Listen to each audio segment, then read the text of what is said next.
I'm your host, Dino and get ready to be inspired as you learn exactly how to own your role.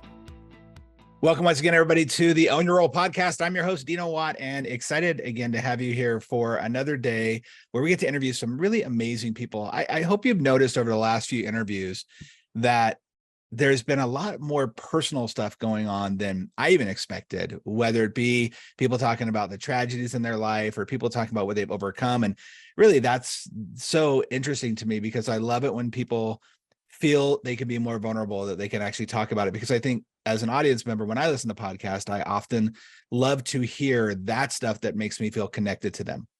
So today, I don't think it's going to be any different because off of learning, knowing and getting to learn more about JM, there's so many similarities. So those of you that have been on this podcast or listened to the first iteration of the podcast, the Propreneur podcast, you know my purpose and my passion is to reverse the direction of divorce, addiction, and suicide amongst practice owners, business owners, and their team members. And reading through this bio, I was like, holy moly, we are so similar in all these ways. He loves teams. He loves to help empower teams. He loves to help them get more in their life. And for those of you that ever seen me speak on stage, you know that's my number one intention of everything I do. So being being said, we're going to have, I think, a really great conversation, and I'm super excited to have this. But before we get into that, remember, again, thank you so much, everybody, for subscribing to this podcast and sharing it with those that you think would also benefit from the information you get here. Don't forget to subscribe also on YouTube and all of the other podcast forums. All right, let's get the show started. Today, our guest is JM Ryerson, who is just a force of nature. And like I said, we have a lot of similarities. I'm going to let him do his introduction as we talk about, as we always do, story and where he came from. JM, thank you for joining us today. Thanks for having me, brother. And, as you were talking, I also host a show, and my favorite thing is when people are truly vulnerable. Now, what I didn't know is what you said about your background of reversing divorce, suicide, and there was one Addiction. more, and addiction. Thank you. Yeah. And here's why I bring that up. March 6th of 2022, I lost one of the most important people in my life, my dad, to suicide. Yeah. And I didn't even know it was a possibility. And so when I hear people say, this is my passion, this is my purpose, I 100%, how can you not get behind that, brother? Because that was such a tragic loss, and it was so painful and continues to be. Yeah. And I just love that you do that work. So let me just start off by saying that, because truly, I think it's so important what the work that you're doing. I appreciate that a lot. And I'm sorry for your loss. My brother took his life a few years ago. And, I think there's so many people that listen that don't talk about this stuff. And I know we're going to get into the show, but I think it's so interesting how it affects everybody. There's nobody that I've ever met that hasn't been touched in some way or form, whether it's a friend, an acquaintance, a friend's child, like you, a father. And it's something that it's what's that whole saying, right? You bring it out into the light and it's okay to talk about it. But people just have this, whether guilt or shame. We talked about the shame a lot on the show yesterday, but it's not going to get better. I have a great friend who always has a saying, an unaddressed frustration never gets better. Well, this is a frustration in our life, whether it be addiction, divorce, suicide, all of that. So let's talk about it. And I can't wait to talk more about it with you. Yeah, man. And it is, I don't know why it's shameful. I don't know. And that's one of the challenges, right? Like, it's uncomfortable for people to talk about, but I will say, as someone that lost somebody, as it helps me to talk about it. It helps me to say, look, guys, if your brain is, not right, that's okay. Go to the doctor. If you had a broken arm, you go to the doctor. It's not a big deal. Totally. And so I can totally rally behind that. I'll quickly give you my background. I've built 3 companies in the financial service world. I finally sold out of that last company, that third one, January of this year. Oh. And I had started Let's Go Win a few years back when I wrote my first book, and I actually wrote it for my kids. And what I realized, I'd never really put a title on, I always had titles at these companies. I was, CFO or COO or chief leadership officer and all these C things. And I guess technically my title is CEO here. I don't care about titles, man. What I do care about is what you said. How do you impact people? And so my job and what I the reason I started Let's Go Win is to inspire people to live their best lives. And why did I start it? Because I have 2 kids that I wrote the book for, and I want them to live their absolute best life. And so every single day I get up, and the idea of Let's Go Win is to help people be happy, healthy, wealthy. Those are the 3 things. The mantra is to get better every single day. And the 3 things that are most important in my life are freedom, love, and abundance. And so when I'm coaching people, that's what everything centers around. When I'm speaking to people, everything centers around how can we truly be happy, healthy, wealthy. Okay, cool. Let's nail those down. How can we live our best lives? Let's get to that point. And so that's what I do, man. I do a podcast written. Actually, my most recent book just came out last week, which is cool. That was the 3rd one. Awesome. Thank you. And yeah, do some coaching. So I love what I do every single day. I'm very blessed. And I will say, wrapping this back up to the dad, it's hard as a mindset coach, which is what people say. That's what you do, your performance leadership mindset. It's hard as a mindset coach to wrap your head around the fact that I wasn't able to reach this person. One of the most important people, my hero in life, I wasn't able to reach and help him. And unfortunately, that's the case. I can't rewind time, but what I can do is really pursue that every single day. So that's what I do, brother. I pursue that every single day. I really appreciate you saying that about that. I think all of us in this type of industry where we do coach people, we have that positive mindset, we teach abundance. When we see it in our own lives, not working in some way, in this way with your father, with my brother, I talk about the same thing. It's like, it really sucks to be the guy who is in front of thousands of people helping you transform your life, and my own brother won't hear it. Forget my brother, my parents are both alive and still are like, yeah. I don't even know what Dino does, but okay. Positive mindset, it's, but you have to get to that point in life where, you are affecting someone else's father. So that kid, when I first started in my business years and years ago, my whole goal was to make sure, my why was to never see another 8-year-old child standing on their sidewalk watching their father drive away. Now, obviously, that was my experience, right? And so I look at everything through that lens of, is this going to help you never create the situation that was created for me when I was 8? And, I've done the work. I've gotten over that in that sense. And I now see it as an incredible blessing, because now it put me on a mission to want to understand relationships. But really, the impactful ability to help other fathers think twice before they do that, because there's a son who might be impacted, or a daughter, or a wife, or a friend. And it's so crucial for us to realize that. I wanted to ask you, kind of on that same note, can you clarify what you mean by you wrote that book for your kids? Because I have some ideas around that, but I'd love to know what you mean by that.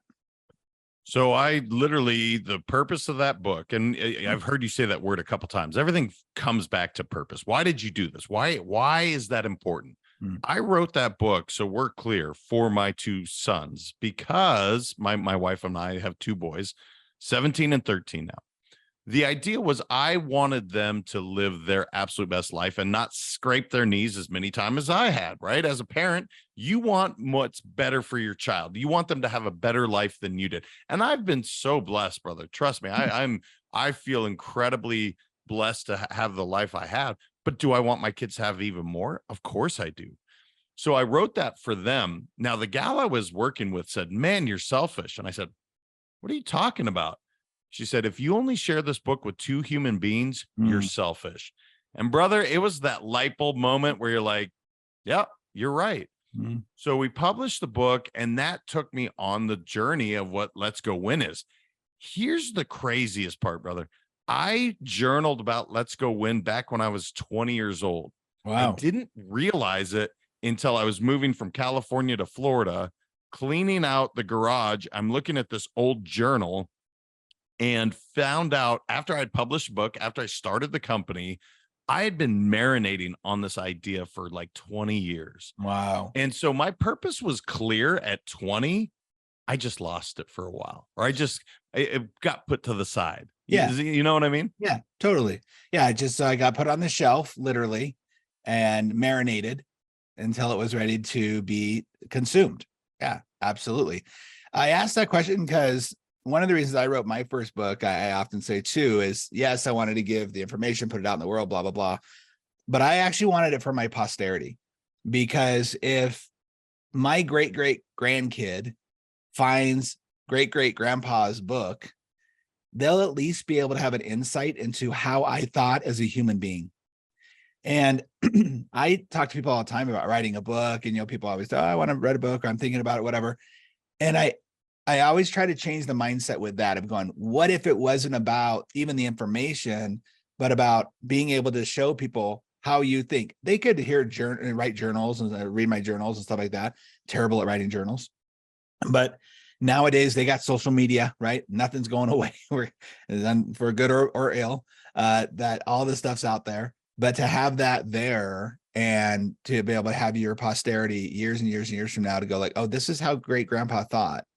And I don't know about you and your family, but in my family, there's definitely a generational skip when it comes to certain things, right? I'm not the sports fan. My son is. My dad loves to camp and fish and all that stuff. I can't stand it. My son loves that, right? There's all these little skipping generational things.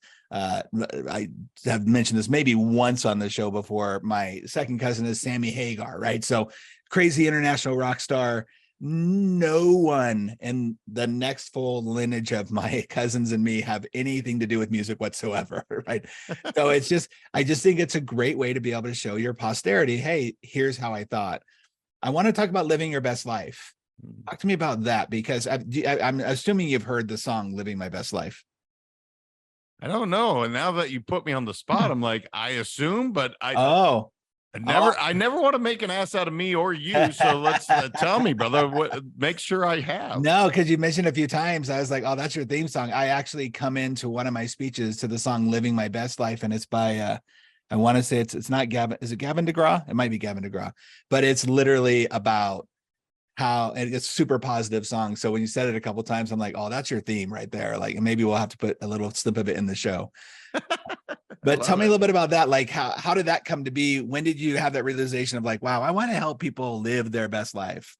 You know what I realized, brother, is I wasn't living my best life at about 33. Now, financially, from the outside looking in, everybody's like, oh, you're crushing it. It's 7 figures a year, blah, blah, blah. And here's the deal. My health was garbage. I was on the verge of divorce. My wife and I were separated for a year. So now I'm seeing my kids, my purpose, everything about that book. I see them 50% of the time. And I realize I'm not living my best life. But if you were to look from the outside in, you were like, oh, this is great. I wasn't. And here's the reason why. I wasn't taking a holistic approach to this. I wasn't really focused on what mattered the very, very most.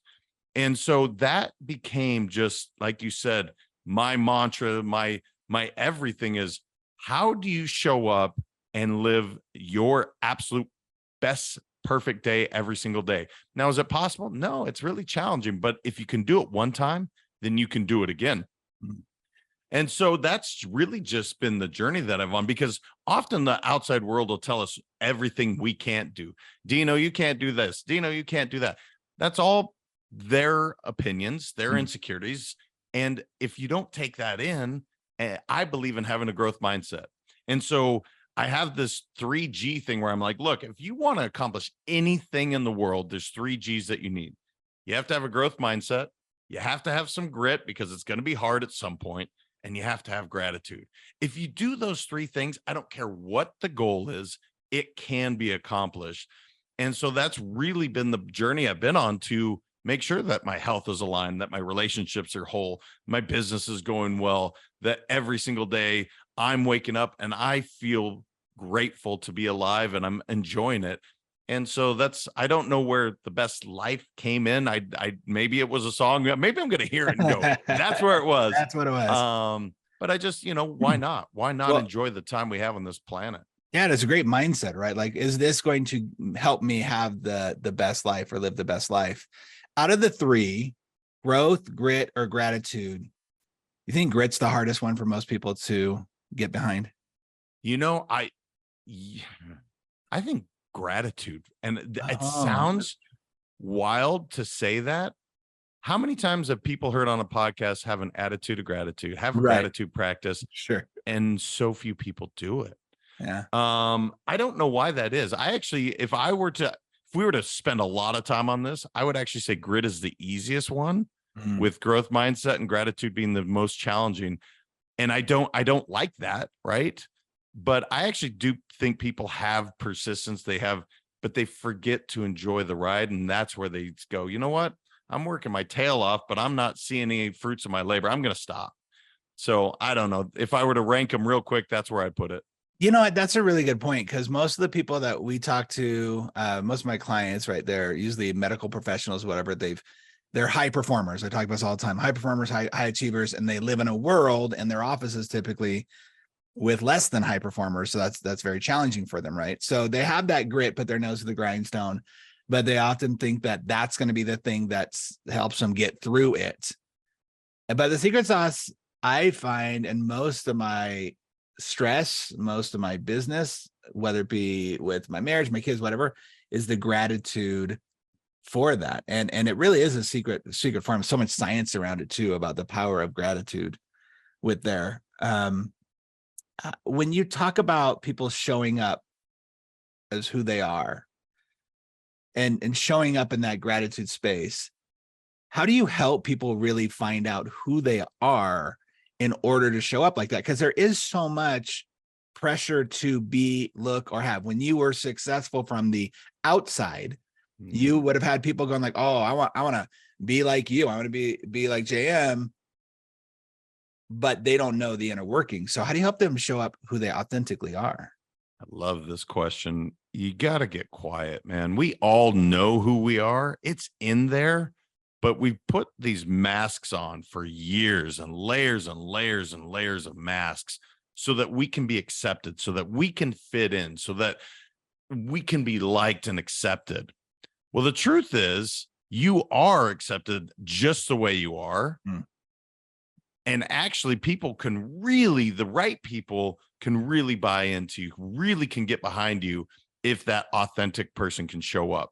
So you have to take all that stuff away. And it started like 6th, 7th, 8th grade, man, where we go to middle school and it's time to fit in and be cool. And now I'm starting to compromise my values. Now I'm starting to try and act or look a certain way. The moment we can get rid of all of that stuff, that's when true freedom comes into play. Now, what I found the easiest way to do it, this won't be the first time people have said it, and it certainly won't be the last, but getting really quiet with yourself. So meditation is a huge part of my world. I do it at least 2, maybe 3 times a day. Wow. But really spending time just with you. You can hear those thoughts. Now, I just want you to write some stuff down. It doesn't have to be amazing. It doesn't have to be, nasty. It's just whatever you feel, write it down. And what you'll do is you'll start to clear out all that stuff, get the cobwebs out of the way. And then you get down to the core of who you are, what drives you, what really gets you going. And now we get to really start fulfilling our destiny, fulfilling the purpose of why we're here, filling our buckets on a daily basis. But until you choose to get quiet with yourself, it's hard, man, because that's going to take a lot of time of somebody like myself to ask you question after question after question. But if you get quiet for yourself, it's in there. Are you willing to see it? And are you willing to bring it to the world? When you do, it's an amazing feeling. Do you think, have you found maybe that people get afraid of that quiet and get afraid of what that will actually reveal? Yeah, it's fascinating to me how often people say, I'm not any good at that, so I can't do it. You're not any good at sitting there and just being with your thoughts? No, JM, because what you just said, it is a fear. Yeah. What if I don't like what I have to see? Ooh. What if there's something in there and it's ugly, man. And it's something that I'm ashamed of, right? And so many of us have these traumas. That's why I don't want to face that. But the truth is, until you do, you can't show up as the best version of you. Now, the amazing thing is now we have so many tools available to us, right? There's whether it's therapy, whether it's, there's people doing plant medicine, Plant-based they're medicine, reaching. yeah. Yeah. And I did ayahuasca about a month ago. I had never done a psychedelic in my life. Drugs scare the heck out of me because I have a very addictive personality. Yeah. But I found out this isn't a drug, man. This is literally a plant medicine. It was remarkable, Dino, what I was able to really reach in a short period of time. And specific to my dad, it was amazing. So I'm not saying to go do it. I'm not saying not to. I'm saying have an open mindset to say, look, maybe I can accomplish something far greater than I ever thought I could, but trying things, really trying to get better. And again, that's why my mantra, getting better every day. So I'm incredibly fascinated by this because my wife and I have been having this discussion for probably about a year, if not a little bit longer, about different types of plant-based medicine. We have some great friends who have gone through certain things, everything from psilocybin, ketamine isn't a plant-based, but still using that type of therapeutic medicine to actually help overcome trauma or anxiety. Our youngest daughter deals with a lot of anxiety. And so we've talked and looked into a lot of this, and I've had a lot of good friends who've gone through and done an ayahuasca experience. And one thing that every single person comes back, and love to hear your experience on this, that says is not only do they reach a deeper level of spirituality or connectedness, whatever you want to call it, but almost every one of them says, whatever you want to call it, you can't come out of that situation not believing in a God or God of some sort, a higher power, because you touch it and you feel it. And that to me is the most interesting thing. I was raised very, very specific religion. I was very active in that religion. And I've just always felt like there's more experience or growth out there touching a higher level, if you will. I'd love to hear a little bit more about that. I'm sure people listening are like, yeah, what got you, if you're so against or worried about that type of thing, because I too have a very addictive personality. I come from a family of addicts. What made you make that decision, and what was your experience like with that? Yeah. So every single person I ever talked to that did ayahuasca says the same thing. It'll change your life. Yeah. Every person, like 100 people say it'll change your life. And they're right. Now, yes, on the spiritual, yes, on the God thing, it's hard to quantify, like, what is it for someone? Yeah. I call it source and I call it God. I was raised Catholic. I'm a confirmed Catholic. Catholicism and I didn't jive for a long time. So I would consider myself a Buddhist. I'm very into meditation and treating others, Sure. A lot of the same principles. But what I will say, to your point, I have been touched by God in this last month and a half. Wow. I now am comfortable with the word God and not associate it necessarily with a specific religion. It doesn't mean Catholicism is bad. My experience wasn't ideal with it. It didn't jive with me. Mm-hmm. And I equated God and this religion together. And the truth is that it has nothing to do with one another. Mm-hmm. It is a part of it. There is a source. There is a God that has created all these amazing, abundant things in our world. And so I didn't expect that. That was not on my radar going into this. And 1000%, I have reconnected so much more with nature. I'm a guy from Montana. Like, I love being in the woods. I love being out in nature. I'm the guy that loves to go fish and camp and do all that. And I lost a little bit of that along the way, through the pandemic, through losing my dad. And to be able to reconnect both with Mother Nature, with Source, and with God, not to make this a super philosophical thing, but there's no limits. And here's the last thing I'll say to this. I had a really profound experience with my dad, with forgiveness of myself and for people I haven't thought of in 20 plus years. Wow. And the last thing, Dino, that was amazing, there was a moment where I am in this journey and I see this thing and it's this white light and it explodes, and any fear that I had, they're gone. And my wife, even walking through the door, she's like, what in the world happened? I was like, babe, I didn't have a lot of fears to begin with. I have zero at this point. And Wow. she goes, what a feeling. I said, it's remarkable. Wow. Thank you for sharing that. I know it's such a personal and connective journey. And I hope if you're listening to this, you understand and appreciate like that type of level of searching, of willingness, of openness to be free and find that for yourselves, and whatever that looks like for you. Hopefully, you're able to find that, because I think that is part of our journey here on this earth, is to find that level of freedom and fearlessness. And the more you get there, the faster you get there, the way better you will be, for sure. I want to kind of touch on this idea around, of course, you're finding this forgiveness with your dad, you're finding this fearlessness, and everybody else in your life, if that, the forgiveness part of it.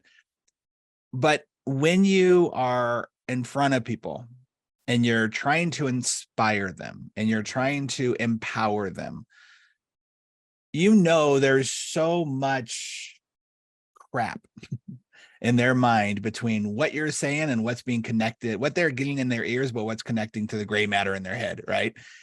How are you, or what do you do most, do you feel, to help break down that vulnerability and help them really see that you're not only passionate about it, but they can have a abundance mindset, that they can have more, that they can reach the goals that they have and be happier in life and live their best life? What do you do? Yeah, it's a brilliant question. And the quote that comes to my mind when I think of what you're asking is, people don't care how much you know until they know how much you care. Mm-hmm. And I've found that to be 1000% accurate. I'm not the smartest coach in the world. I promise you I'm not. They're really, really, really intelligent coaches. They're brilliant. But it doesn't mean anything if you can't connect human to human with someone, heart to heart. And how I typically do that, Dino, you've been on stage and, you got those audiences where they're just really Laughing on the inside. Yeah, I am not going to give this guy anything. I don't have anything that I want to hear from this guy. And I've been in that room. In fact, there was one about a month ago. I walked on, I was like, man, what did I do to this group? They're mad. And you know what I did? I shared my story. I shared the story about my dad, and they all opened up. And that's the truth of the matter. People have become so guarded. What do you want from me? What are you trying to sell me? What's your agenda? And the truth is, my agenda is I want to help. If you're willing to get better, if you have a growth mindset, I want to work with you. If you don't, it's not going to work. I don't care how much I want it for you. Unless you want it, right, it won't happen. And so the faster I can break down that wall and understand, I care about you as a human being. Let's just start there. I don't know you that well, but I do care about other people. Now, do you have a growth mindset? Why do you want to get better? What is the intention and purpose? And if I can align with those two things and you're willing to put in the work, then let's go. And it's amazing when you genuinely, care about people. And when you genuinely care about people in leadership, this is what I help most leaders on. I'm like, it doesn't cost you a dime to just care about that person. And the ROI is incalculable. I mean, right? It is remarkable. And so I call it EPR: encourage, praise, recognize. If you do that, every single person that comes by, if you just give them a little love, it's amazing what's reciprocal back to you. So that's how I work with my clients, is I spend the time in the beginning to get to know them from a person and understand that, look, why do you want to do this? Are you growth mindset? Yes, I am. All right, let's go. Okay, so you have somebody who says they're growth mindset, that wants to be a growth mindset, but they oftentimes they'll run into these limiting beliefs that are really kind of embedded in them through whatever life circumstance. Maybe it's their parents, maybe it's an experience they had from trauma in their childhood, maybe it's something that just happened recently, maybe they just got out of a really bad abusive relationship. But there tends to be these little limiting belief systems that pop up in all of us. How do you overcome that? Because those are the gates, right? Those are the gates that you have to overcome. You guys, this guy asks amazing questions. I just hope you appreciate this. I ask the same 3 questions every single time. Tell me the story you're telling yourself.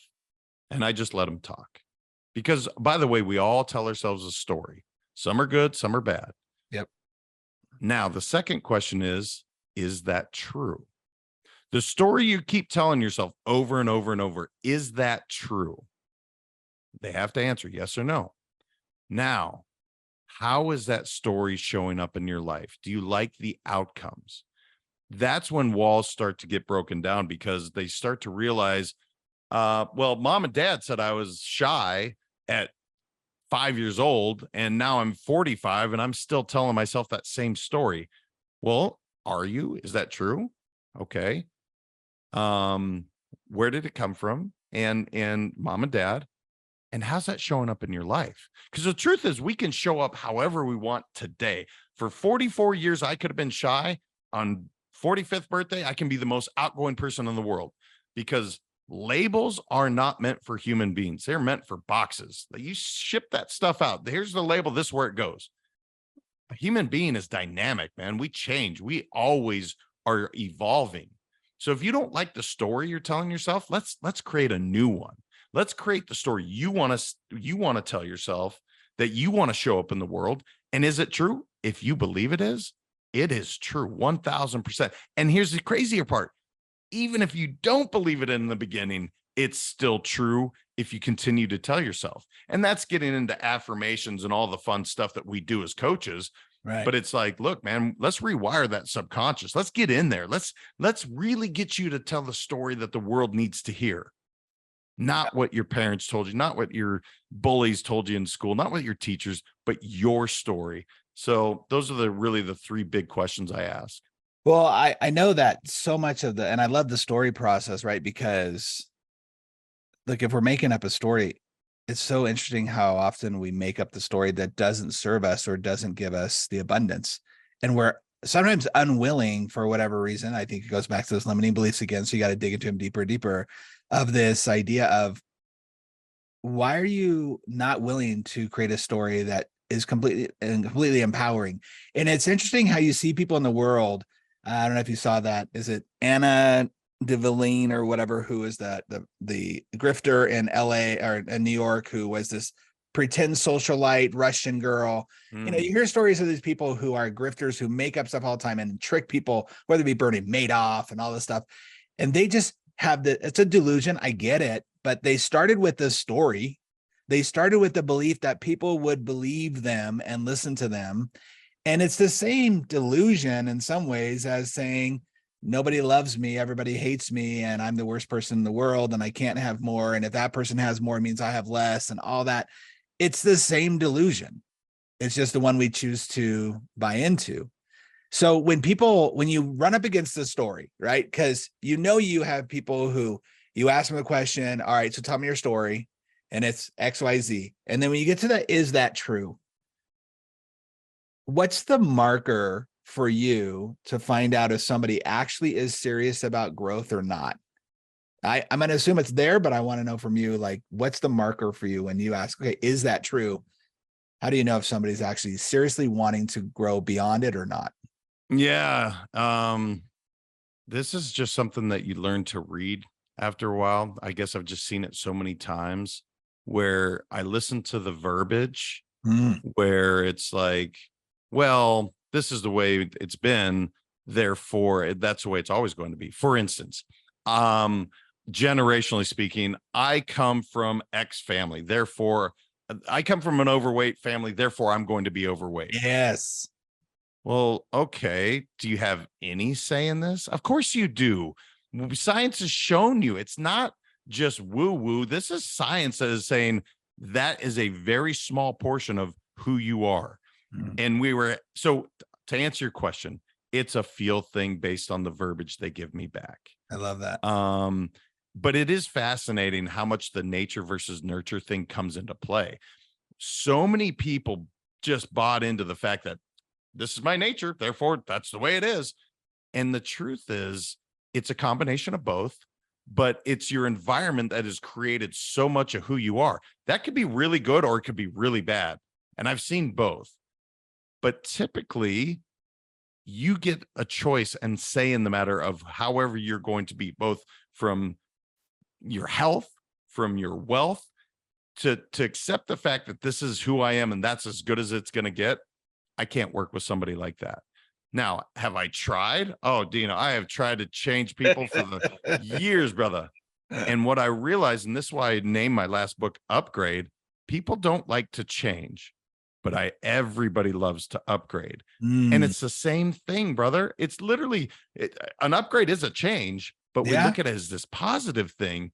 And so that's really been my coaching for the last few years, where I'm like, look, I'm not going to try and change anything, but we may consider an upgrade. Love that verbiage. That's actually really brilliant. I want to dive into the book a little bit, because that belief system of change is hard, change is it's abandoning, right? If I change this, I got to abandon some people in my life. Sometimes I got to change my friend group. I got to change my habits. That's hard. And it sucks. And it really does for a lot of people. Like, that change is hard. Somebody who has to lose weight. Oh, it's going to be hard. Like, I'm not going to lie to you. It's not just a mindset thing, right? It's not just to tell yourself a new story thing. It's going to be hard. You're going to get up to pain. I always tell the joke on stage about, you get to that third day of going to the gym for the first time in 5 years, and the scientific word that you get to is ouch, right? Because your whole body is literally saying, stop this. You're crazy. This hurts. You're going to die. If you keep this up, you're going to, and then you convince yourself you're going to die.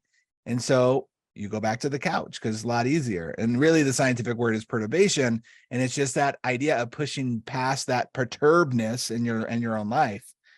So let's talk about upgrading, because I love that concept. I actually don't think I've really heard that, had anybody talk about it that way, but just that verbiage alone for me gives me a different mindset. It's like, okay, well, I don't have to change the way I'm eating, but what if I upgraded the way I was eating? I don't have to change the way that I'm interacting with my spouse or my kids, but what if I upgraded it? It doesn't seem, it's not changed, right? It's such a weird wordplay, but it works. So how did this come about, and how did you want to write by the way, writing a first book is always, a pain, right? And most people say, I'll never write another book again after the first book. Second book, and now you're 3 books in, is that correct? Yeah. Just finished the third. All right. So Upgrade, tell us about that. Yeah, man. You know what I realized is, again, I kept wanting people to change, and I'm holding on like a coach because I care, man. I want you to do it. And I went to, I think it was, I was flying, I can't recall where, and they bumped me to first class. Well, it's a change. I'm going from my normal exit row seat to first class. Am I upset? No, I'm fired up. Thank you so much. Get to the rental car. I have a full-size car. Sir, we're going to put you in a premium SUV. Am I fired up to be upgraded? It's a change. And what I kept realizing over and over is I was like, people are upgrading all the time. We upgrade our cell phones once a year or once every couple of years. That's the common one. Yeah. We choose to. Now, change is scary, right? I don't know what I'm doing. But you have these new features and these benefits, and you're like, oh my gosh, my life is better. And I said, JM, what are you doing? Let's just upgrade these people a little bit. Let's upgrade that mindset, because they've become so accustomed to doing it. They actually get fired up. The iPhone 98's coming out, or whatever it is now. And people are just pining to go get that thing. Well, why don't we do that for ourselves? Why can't we just say, you know what? I want to get a little bit better today. I want to upgrade and feel better about myself. I'm not going to change because I like who I am. I like who I am. I'm not going to change who I am. I'm just going to upgrade my thinking a little bit. And it was received so well, Dino, that it was like, man, I wish I knew this 20 years ago, man, because it would have made life a little easier.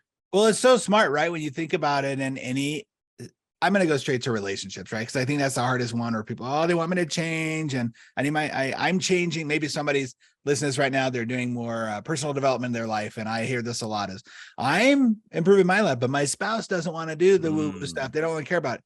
But if you were to frame it of, hey, I'm not asking you to change. I just want to kind of upgrade how we connect with one another.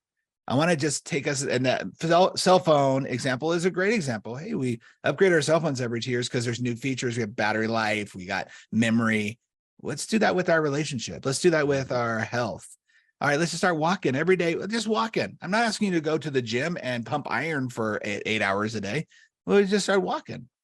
That's an upgrade. And I think that's fascinating. If somebody's listening to this, though, I think it's important for us to address this. If somebody's listening and they're not sure, like, I think probably, like you said, when you get quiet yourself, you do know.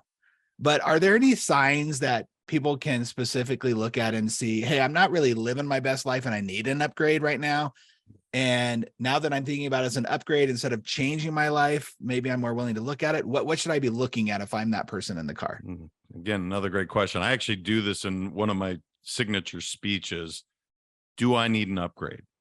And if you find yourself complaining a lot, you probably need an upgrade. Am I proud of what I'm looking at in the mirror? A hard question to ask. Am I proud of it? And if you're not comfortable saying that, when I look at the 5 people I'm surrounded by, and again, this is Jim Rohn and Tony Robbins, everybody's talked about the 5 people, but it's so true. Yeah. The 5 people that surround you are a direct reflection of you. And when I told you about when I was about 33, I looked in that mirror, dude, and I was not liking what I had to see. Now it was my choice. These are the people I surrounded myself with, but that's when I realized, holy cow, I have some work to do. It doesn't make them bad people. It just means they're not really inspiring me to be my best version of me. And I believe there's 2 people in this world. People either lift you up or they bring you down. I don't think there's people hanging out at that plateau. I believe they lift you up. And if they do, keep them in your world. If you're lifting them up, hopefully they keep you in.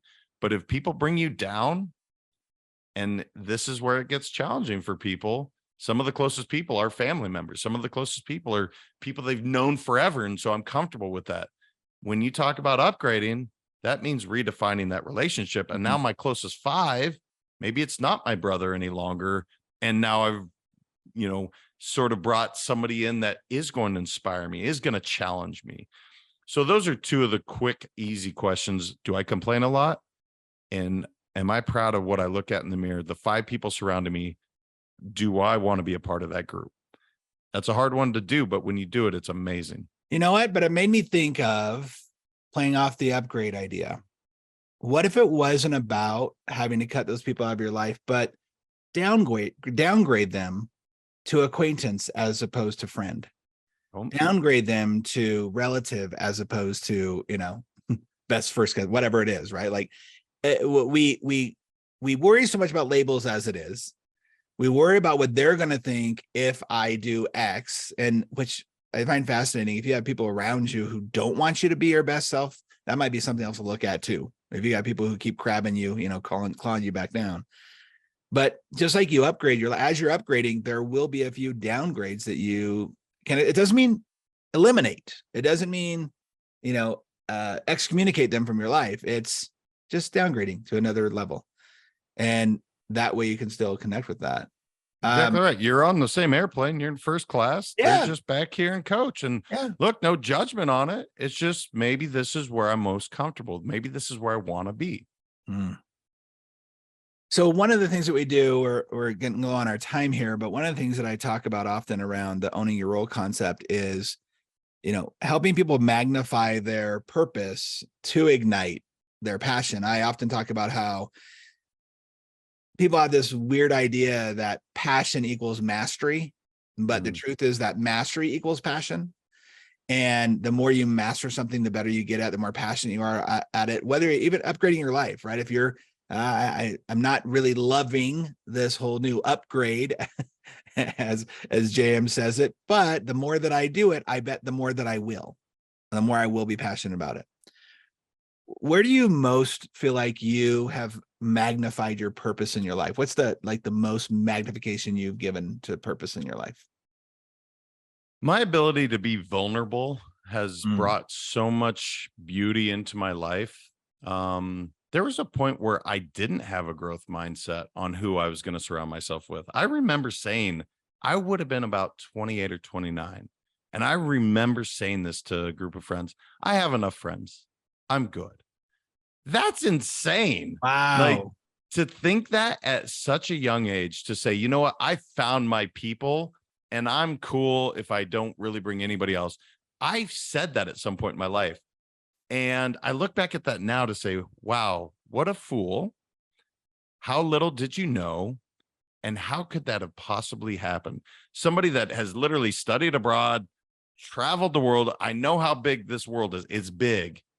For me to say that told me what a dark place I was really entering. And I didn't realize it at the time. Sure. So to be truly vulnerable, it's something that I work at.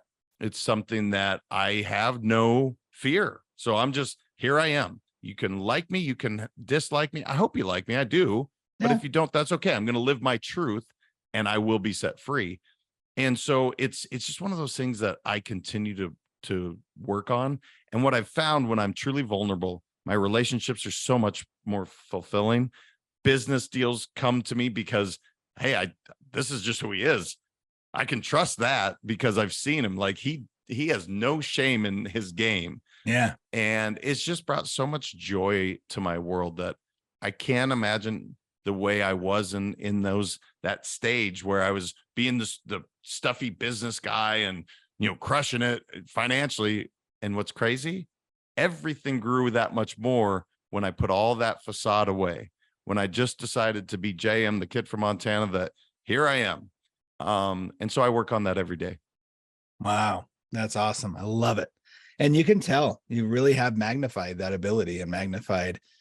And I believe when I look at magnification, everything gets bigger and better and brighter when you magnify something. And you've definitely done that. So we end our show typically with 4 questions that I ask everybody. They're kind of rapid fire questions, but they're around the role idea, ROLE. Are you willing to play? Yeah, dude, I love games. Dude, you've so edified us today with so much information. Thank you, first of all, for that. The first question that we come up with is, what is the highest and greatest responsibility that you have on this earth? Being a dad. I am blessed with 2 amazing boys. I wanted to be a dad when I was 5 years old. And when I was blessed at 28, having a child, it's been just magical. That's cool. What do you want as the ultimate outcome for your life? Freedom. Truly to be free. Just, financially, spiritually, everything in my life to be free. Beautiful. What do you consider true leadership to be? My favorite question of the day, and I already told you, you gave so many. It's not about you. I hope everybody hears this. If you're a leader, which all of you are, by the way, it's not about you. And when you can truly embrace that concept, your life will be remarkably better as a leader. You will truly have people that will follow you through the ends of the earth. So it's not about you. And it's my favorite concept when it comes to leadership. So true. And lastly, everyone, all of us will have that last day on this earth. All of us will have a moment where we are hopefully laying in a bed and looking up at that only set of eyes you really care about seeing, your wife and your kids. But between now and dead, what experience do you hope or want to have? I don't believe in regrets. So this is a challenging question because that's something that what I most hope to accomplish.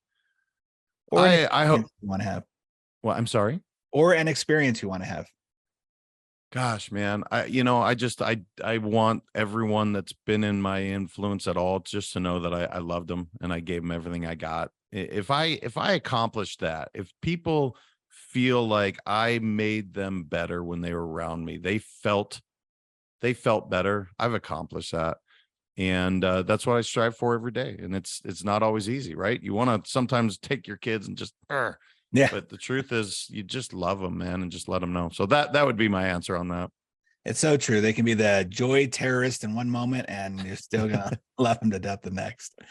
Wow. Well, JM, from everything you've taught us today, from growth, grit, and gratitude to living your best life to the EPR method. I mean, we've just had a masterclass in understanding how to live our best life. And hopefully everyone that was listening has been inspired, or watching has been inspired by not only your story, which I appreciate your vulnerability with that, but also just the great tips and human life value that you have added to every single one of us, which has been abundant and amazing. So thank you for being a part of this today. Thank you for having me, brother. It was truly an honor to be here, and you're an amazing host. Wow, I appreciate that. Everybody, as you know, our goal here is to help you magnify your purpose and ignite your passion in your life. And if this episode didn't do it for you, I honestly don't know what will. But keep moving forward and listen to the words of JM. Please reach out to JM. JM, I didn't ask you that. Let me make sure we do that. Where can they reach out to you and find out more? Get your books on Amazon and everything else. Yeah, if you look up Let's Go Win, you'll see my mug. So Let's Go Win 365 for anybody that's into social media, any of those platforms. But I'd love people to check it out, comment with me. I truly, truly enjoy that interaction. So thank you for asking that.